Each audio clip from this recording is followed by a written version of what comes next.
వెంకటేశ్వర గానామృతంలో 22వ భాగము. వెంకటేశుని చరితము వింటే పాపములన్నీ తొలగుగదా, ఏడు కొండలు ఎక్కినంతనే మనసే పరవశముందుగదా, మనసే పరవశముందుగదా. 22వ భాగము పద్మావతి పూర్వజన్మ వృత్తాంతము. అంటే పూర్వజన్మలో పద్మావతి ఎలాగ పుట్టింది, ఏంటి, ఎవరు ఆమె అన్నది ఈ భాగంలో తెలుసుకుందాము. అమ్మా నీవు సందేహింపకు, నీకొక మర్మము తెలిపెదను. త్రేతాయుగమున జరిగిన గాథను వివరముగానే చెప్పెదను. వెంకటేశుని చరితము వింటే పాపములన్నీ తొలగుగదా.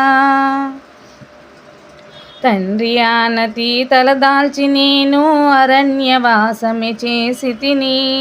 క్రూరమైన రావణుడప్పుడు సీతాదేవిని చెరపట్టే.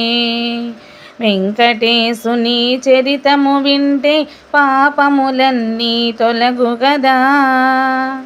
లంకకు సీతను తీసుకు వెళ్ళగా అగ్నిదేవుడే అడ్డుపడెను. నిజమగు సీత నా కడ కలదు, మాయా సీత నీకు వలదు. వెంకటేశుని చరితము వింటే పాపములన్నీ తొలగుగదా. తనకడ ఉన్న వేదవతిని రావణు వెంట పంపెనుగా. నిజమగు సీతను అగ్నిదేవుడు పదిలముగానే ఉంచెనుగా. వెంకటేశుని చరితము వింటే పాపములన్నీ తొలగుగదా. రావణ సంహారము జరిగిన తదుపరి జానకి నాదరి చేరగరాగా. లోకము కొరకే నీ సందేహింపగా అగ్నిలో దూకెను జానకి అప్పుడు. వెంకటేశుని చరితము వింటే పాపములన్నీ తొలగుగదా. నిజమగు సీతను నాదరి చేర్చి అగ్నిదేవుడే వరమడిగే. వేదవతినే పరిణయమాడి ఆమె కోర్కెను తీర్చుము తండ్రి. వెంకటేశుని చరితము వింటే పాపములన్నీ తొలగుగదా. కలియుగమందున వేదావతియే పద్మావతిగా జన్మించు.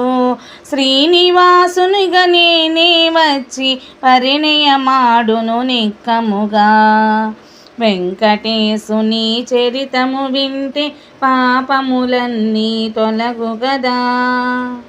అప్పుడు నేను ఇచ్చిన వరమే సఫలము చేయగని వచ్చి తిని. మా కళ్యాణమే చేయుము తల్లి, సందేహింపగ వెళ్ళిరమ్ము.